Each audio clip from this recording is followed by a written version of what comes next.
और उसके साथ में बिहार में जो वहाँ की छठ की गीत है वो भी, जिससे कि बिल्कुल बिहार की मिट्टी की खुशबू आती है, वो भी आप सुन रहे थे। तो प्रधानमंत्री नरेंद्र मोदी आज बिहार के दौरे पर थे। उन्होंने कई बड़ी सौगातें दी है। पश्चिम बंगाल के दौरे पर भी जाने वाले हैं, तो उसी की थोड़ी सी बात कर लेते हैं। प्रधानमंत्री का आज बिहार और पश्चिम बंगाल का दौरा है। प्रधानमंत्री नरेंद्र मोदी आज बिहार और पश्चिम बंगाल के दौरे पर गए हैं और दोनों राज्यों को प्रधानमंत्री मोदी की तरफ से विकास की कई बड़ी सौगातें मिल रही हैं। सबसे पहले पीएम ने बिहार में गया में लगभग 12,000 करोड़ रुपए की विकास परियोजनाओं का शिलान्यास और उद्घाटन किया। बिहार में पीएम ने गंगा नदी पर जो औंटा सिमरिया पुल परियोजना है उसका भी उद्घाटन किया। उसी की तस्वीरें आप देख भी रहे थे अभी। गंगा नदी पर बने इस पुल से उत्तर और दक्षिण बिहार का सफर अब बहुत आसान हो गया। साथ ही बिहार से 130वें संविधान संशोधन बिल पर प्रधानमंत्री ने बड़ा बयान दिया। पीएम ने कहा, डर से बौखला गए हैं विरोधी, भ्रष्टाचार करने वाले अब जेल भी जाएंगे और उनकी कुर्सी भी साथ में जाएगी। साथ ही प्रधानमंत्री ने घुसपैठियों को देश से निकालने का फिर से संकल्प दोहराया। लाल किले से भी उन्होंने संकल्प दोहराया था।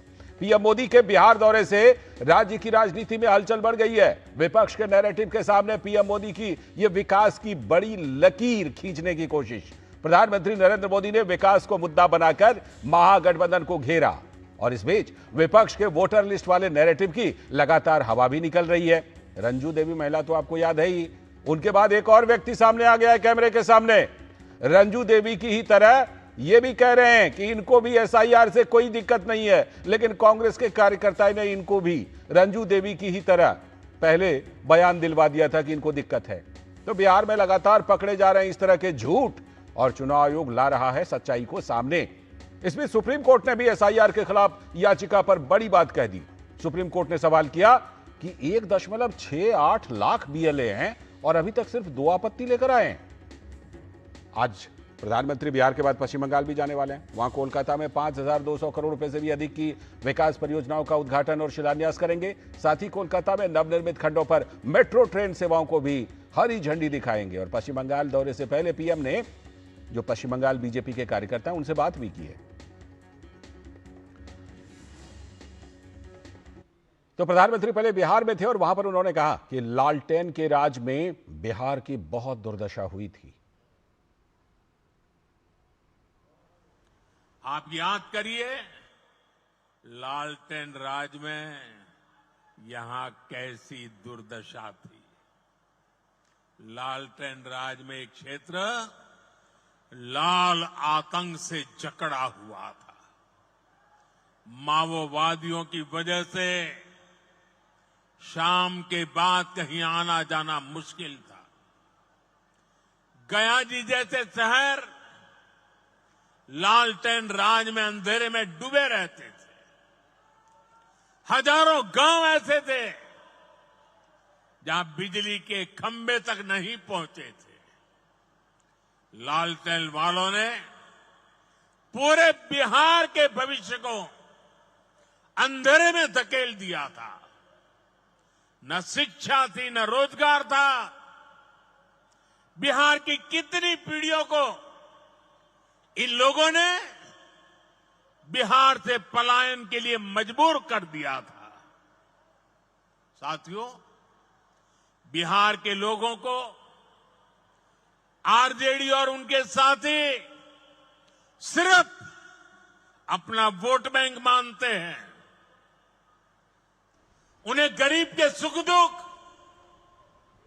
गरीब के मान सम्मान से कोई मतलब नहीं है। प्रधानमंत्री ने विकास का मुद्दा उठाया कि वो विकास की तस्वीरें खींच रहे हैं, जबकि उसके पहले क्या कुछ हुआ था जब लालटेन का युग था। लेकिन विपक्ष जो है वो नैरेटिव के सहारे है। राहुल गांधी वो भी बिहार के दौरे पर इन दिनों हैं, तो उन्होंने बीजेपी पर गंभीर आरोप लगाए। सुनिए।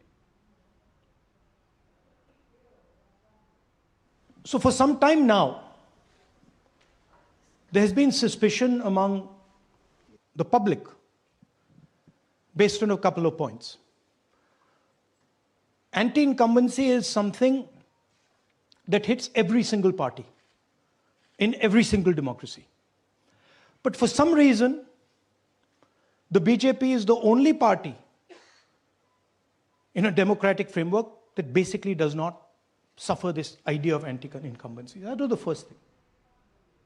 लेकिन बिहार में जो ये राजनीति चल रही है उसकी सच्चाई भी लगातार सामने आ रही है, लगातार सामने आ रही है कि राहुल गांधी के सामने किसी को लाया जाता है, वहां कुछ और कहते हैं, बाद में सच्चाई कुछ और निकलती है। जरा देखिए ये भी।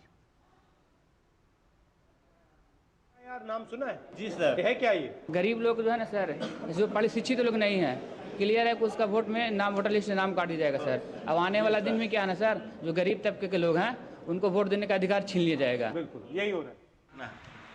मेरा नाम अमन कुमार, 27 घर खिराब। मेरा वोटर लिस्ट में नाम जुड़ा हुआ है, कुछ अभाव के कारण हमने देख नहीं पाया, इसलिए मैंने बोल दिया। मेरा नाम वोटर लिस्ट में है, इसमें से कोई आपत्ति नहीं है। ये मेरा वोटर लिस्ट में नाम है, मैं इससे संतुष्ट हूँ। लगातार इस तरह के मामले सामने आ रहे हैं। पहले रंजू देवी का मामला आया था, अभी आपने नया ताज़ा मामला देखा। इसी पर बात करने के लिए हमारे साथ हमारे सलाहकार संपादक विनोद मिश्र जी यहीं पर स्टूडियो में हैं, उनसे ज़रा चर्चा करते हैं। विनोद जी, एक तो सबसे पहली बात कि नैरेटिव के बरक्स प्रधानमंत्री के विकास की बड़ी बड़ी लकीरें, और उस नैरेटिव में भी कैसे कैसे ये मामले सामने आ रहे हैं जो अभी हमने दिखाया। पहले रंजू देवी का भी आया था। लाल जी, पीएम बिहार के दौरे पे हैं और इसके बाद थोड़ी देर के बाद वो पश्चिम बंगाल जाएंगे, तो जाहिर सी बात है कि बिहार में इस साल चुनाव होने हैं, पश्चिम बंगाल में अगले साल चुनाव होने हैं। तो पीएम की ये जो विकास की परियोजनाएं हैं और आज जो बिहार में उन्होंने सौगात दिया है, जिस सिमरिया पुल का अभी दिखा रहे थे आप, वो विजुअल को आप जब देख रहे थे तो आप ये देखिए कि 3.5 करोड़ की मिथिला का वो पूरा इलाका है, जिसमें एकमात्र सिमरिया पुल का जो एक कनेक्शन था जो उत्तर बिहार और दक्षिण बिहार को जोड़ने वाला था।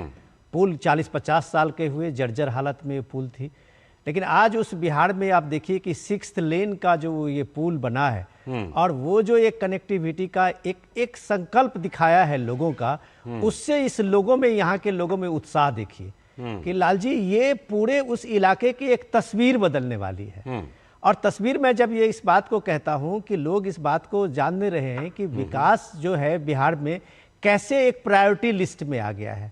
ये पीएम के प्रयासों से ही हुआ है कि पिछले सालों में जो बिहार में कनेक्टिविटी बढ़ा है, उसके कारण आप देखिए कि आज इस पुल ने कम से कम बिहार के उस साइड में मिथिला की तरफ से जो आने वाले लोग थे उनको 4 से 5 घंटा टाइम लगता था सिर्फ पटना राजधानी पहुंचने में। ये पुल उनको 1.5 घंटे में पहुंचा रहा है।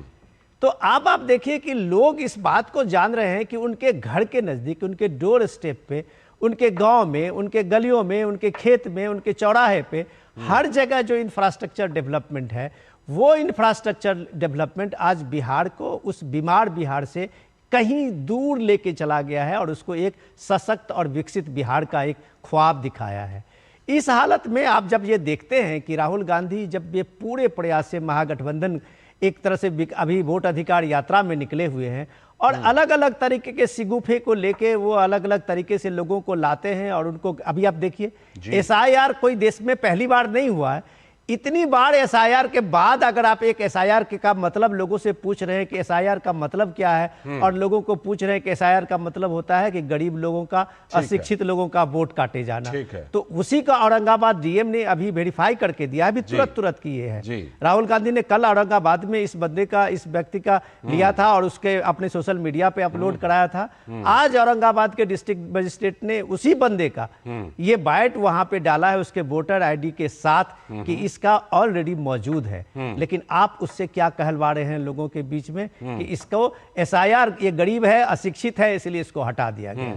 तो अब ये आप पीएम मोदी के इस विकास के पिच पे खेलने के लिए मजबूर होंगे। ये जब आप आने वाले समय में आप इलेक्शन में देखें, इनका सारा नैरेटिव हवा में उड़ जाएगा। ठीक है, बिल्कुल ये चीज़ें तो सामने आ रही हैं और बिल्कुल इसी के साथ जिस तरह से ये हकीकत सामने आ रही है वैसे वैसे सच्चाई भी सामने आ रही है। कहा जाता है सच्चाई छिप नहीं सकती, और सौगात तो ऐसी विनोद जी कि जिस तरह से कि वो पुल आज बना है, मुझे लगता है कि उत्तर बिहार में आप, दक्षिण बिहार का इलाका मेरा, हम लोग और नज़दीक आ गए।